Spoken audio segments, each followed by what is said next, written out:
우리 화사님도 화장품 개발할 수 있어. 겁먹지 말고 도전해보자. 안녕하세요. 행복한 하루입니다. 지난 시간엔 이노베이션의 탄생 과정을 아기의 탄생 과정과 비교해 보았는데요.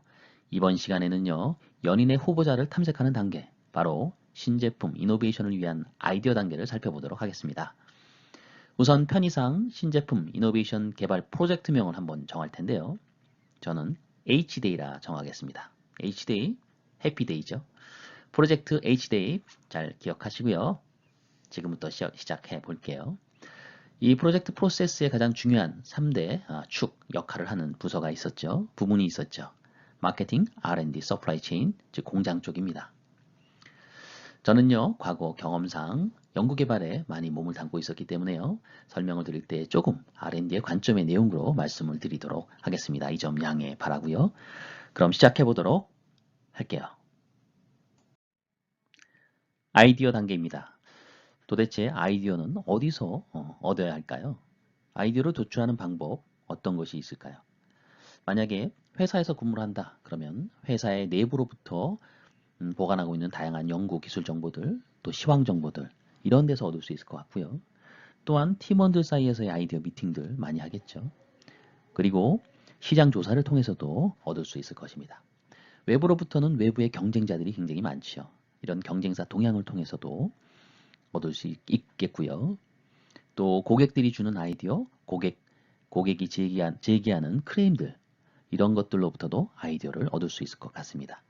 다양한 문헌이나 신문, 잡지, 인터넷에 엄청난 정보들이 있죠.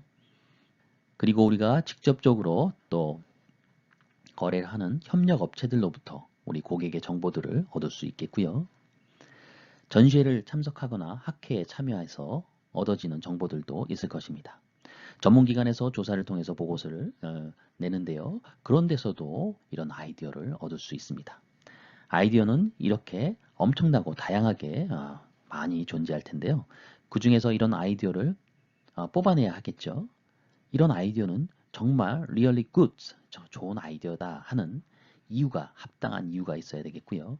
이런 합당한 이유는 바로 팀 내에서 아이디어 제안서를 통해서 명문화될 수 있을 것입니다.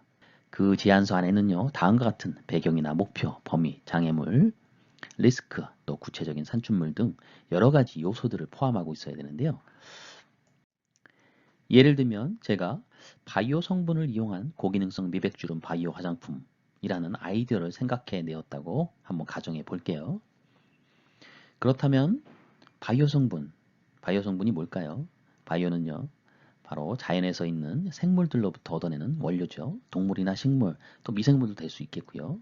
의학계에서는 여러 가지 그런 바이오 성분들을 사용하고 있는데요.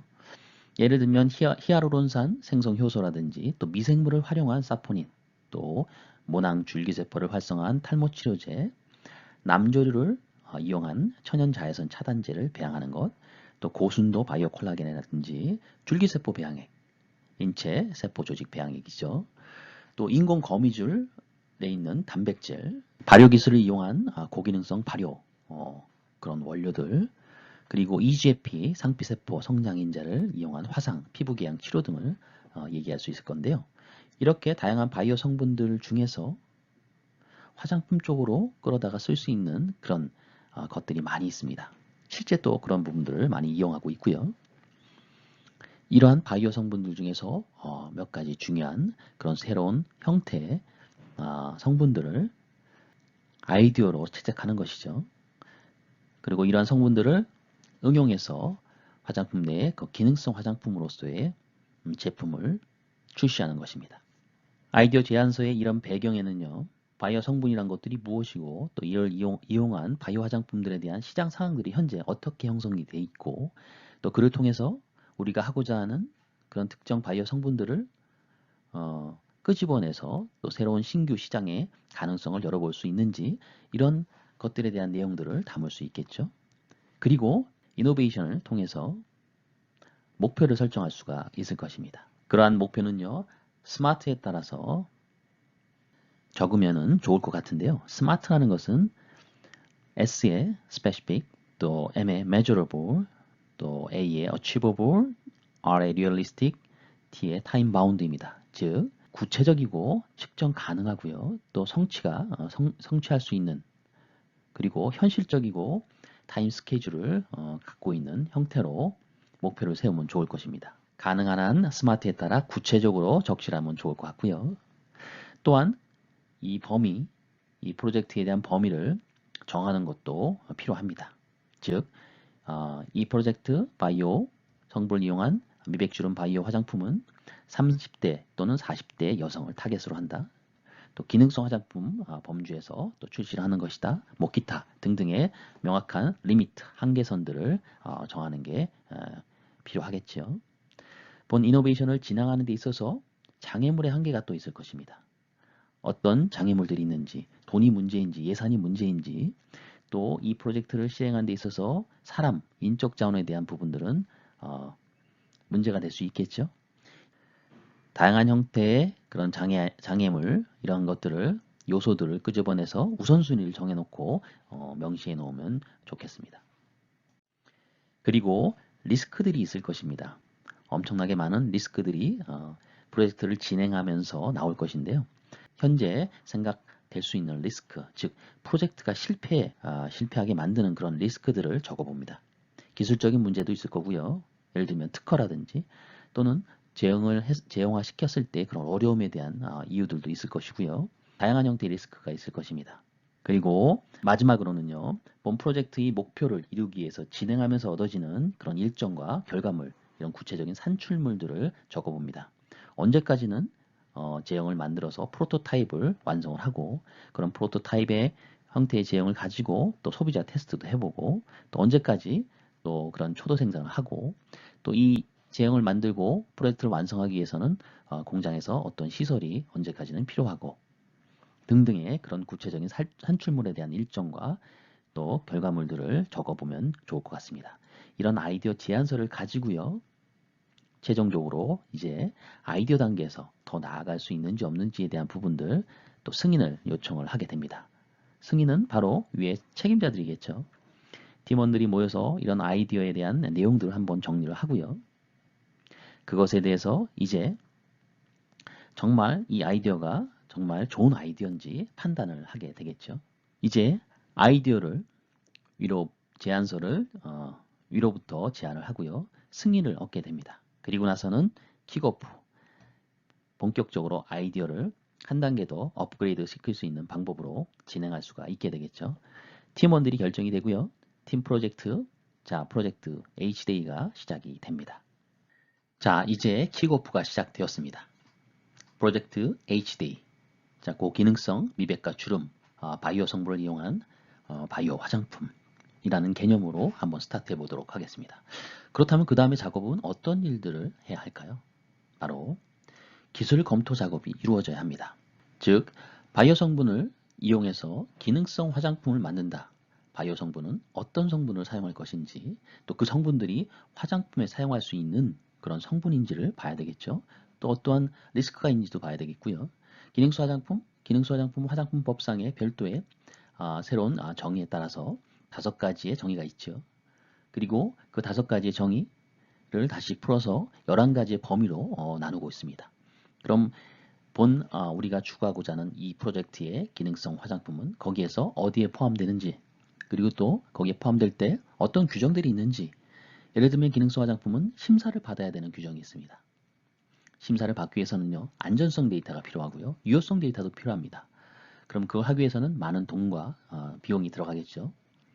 그렇다면 그러한 것들에 대한 내용도 미리 알고 있어야 되겠죠. 바이오 성분을 사용할 때 큰 부분은 과거의 사례로도 알 수가 있는데요. 예를 들면 인체세포 조직 배양액, 이것은 옛날에 사용이 굉장히 어려웠던, 규정이 되어 있지 않았던 성분이었습니다. 그런데 어떤 기업에서 이런 바이오 성분 인체세포 조직 배양액을 화장품에 접목을 하게 됩니다. 그런데 인체세포 조직 배양액, 이러한 것들은 굉장히 감염이 쉽게 될 수 있는 그런 성분이죠. 오염의 우려가 굉장히 큰 성분입니다. 그래서 함부로 사용하게 되면 나중에 소비자나 인체에 문제가 될 수도 있기 때문에 주의를 요하였는데요. 근데 별도의 규정이 없다 보니까 추후에 제품을 만들고 난 다음에 문제가 터지게 됩니다. 그래서 이 제품을 만든 업체와 또 이러한 화장품을 다루는 식약처 간에 큰 다툼이 있었고요. 논란의 소지가 많았던 성분입니다. 2010년도에 새롭게 이 성분에 대해서 원료를 새롭게 지정을 하게 되는데요. 인체조직 세포 배양액 이 자체는 사용할 수 없는 원료로 지정하게 됩니다. 그 이유는 이런 감염에 대한 우려가 크기 때문이죠. 다만 이 별도의 안전 기준을 마련해서 이 기준에 부합되는 인체세포 조직 배양액은 사용을 허가하게 됩니다. 이렇듯 때로는 이런 민감한 원료들을 사용할 때는요, 사전에 규정들에 대한 부분들을 잘 살펴볼 필요가 있다는 얘기죠. 그리고 그 외에도 특허라든지 특히 특허의 침해가 될 수 있는 그런 사항이 있는지 없다면은 이것을 특화해서 나중에 활용할 수 있는지도 검토할 필요가 있을 거고요. 그 외에도 기술적인 그런 이슈들이 예상되는 그런 부분들을 검토해야 합니다. 잠재적인 그런 리스크들이 무엇이 있는지를 전부 다 끄집어낼 수 있으면 끄집어내는 작업을 해야 된다는 의미고요. 또 안전에 관련된 거, 또 환경과 연관된 것 등 기타 기술적인 그런 부분들을 검토를 해야 합니다. 이러한 기술적인 검토 작업이 어느 정도 마무리가 되면요, 컨셉 작업을 하게 됩니다. 컨셉은 소비자에게 제공하고자 하는 이 브랜드 이노베이션의 핵심 가치 사상을 의미합니다. 컨셉의 종류에는 크게 세 가지로 나누는데요. 브랜드 컨셉, 프로덕트 컨셉, 커뮤니케이션 컨셉 이렇게 나눈다고 합니다. 이 브랜드 컨셉은요, 기업에 대한 이미지, 즉 이 브랜드에 대한 이미지 이런 것들을 같이 복합적으로 나타낼 수가 있기 때문에 기업이 가고자 하는 그런 사업적인 방향하고 일치가 돼야 되겠죠. 전략적인 방향성이 있어야 됩니다. 이런 브랜드 컨셉이 만들어지고 또 프로덕트 컨셉이 만들어지는 경우가 있고요. 뭐 반대의 경우도 있을 수 있죠. 대표적으로 이런 궁중비방의 현대적인 재해석을 통해서 만든 또 히스토리 오브 후, 바로 LG 생활건강의 대표 빅 브랜드인데요. 매출이 1조가 넘는 어마어마한 브랜드죠.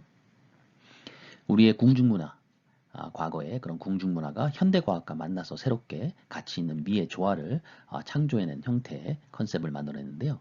왕후의 품격 있는 아름다움, 궁중의 신비로움 이런 것들을 연결시켜서 동양사상의 그런 한방과 접목시켜서 미의 조화를 이루어낸 아주 브랜드 컨셉의 대표적인 그런 사례입니다. 그 외에도요, 자연 발효와 고기능성 화장품을 접목시켜서 피부와 또 발효 성분의 그 조화를 통한 순 브랜드 이것도 대표적으로 잘 연결이 된 브랜드 컨셉이죠. 프로덕트 컨셉으로는요, 이런 예시를 들 수 있을 것 같은데요. 마이크로바이옴이라는 걸 들어보셨나요? 마이크로바이옴, 미생물과 또 생태계를 조합한 그런 합성어인데요. 피부 내에 살아있는 유익균들을 이용해서 화장품과 접목시킨 거죠. 이런 마이크로바이옴을 이용한 프로덕트 컨셉도 브랜드와 프로덕트 컨셉의 아주 좋은 예시가 될 수 있을 것 같습니다. 프로덕트 컨셉, 또 브랜드 컨셉 이런 것들을 가장 잘 소비자에게 전달할 수 있는 커뮤니케이션 컨셉으로 연결시켜서 컨셉의 새로운 어떤 보드를 작성하게 되죠. 다음과 같은 예시를 통해서 패키징 그리고 또 제품의 구성, 품까지 최대한도로 소비자가 최종적으로 받아볼 수 있는 형태의 그런 컨셉 작업을 하게 됩니다. 이러한 컨셉 보드에는요, 프로젝트 HD가 추구하고자 하는 소비자에게 얘기하고자 하는 핵심 가치에 대한 부분, 그리고 뭐 과학적이라면 과학적이니까 기술적으로 소구하는 그런 바이오 성분에 대한 주된 포인트들, 그리고 그런 것들을 어울릴 수 있는 포장이라든지 제품의 구성이라든지 이러한 것들을 함축적으로 나타내는 그러한 것들을 다 포함하게 됩니다. 이렇게 기술 검토와 컨셉 작업을 통해서 최종적으로 이 프로젝트가 실질적으로 소비자에게 호소력을 갖고 있는지, 또 그만한 투자 가치가 있고 지속적으로 앞으로 더 투자를 할 필요가 있는지, 인적 자원을 투여해서 이 프로젝트를 살릴 그런 의지가 있는지 다방면에 검토를 하게 되겠죠. 그런 다음에 최종 결정을 하게 되죠. 이 프로젝트를 스톱할 것이냐, 또 계속 가져가야 할 것이냐. 여기까지가 바로 아이디어 단계의 전체적인 부분입니다. 아가의 탄생 과정처럼 초기에 이것을 스탑하느냐 고하느냐에 따라서 이제 거기에 투자되는 시간과 비용은 점차 커지게 되겠죠. 신중하게 결정을 해야 됩니다. 자, 오늘은 아이디어 단계에 대한 부분들을 살펴봤는데요. 잘 이해하셨나? 잘 모르겠네요. 여하튼 이해하셨기를 바라면서요. 지금까지 행복한 하루 맞춤 화복이었습니다. 감사합니다.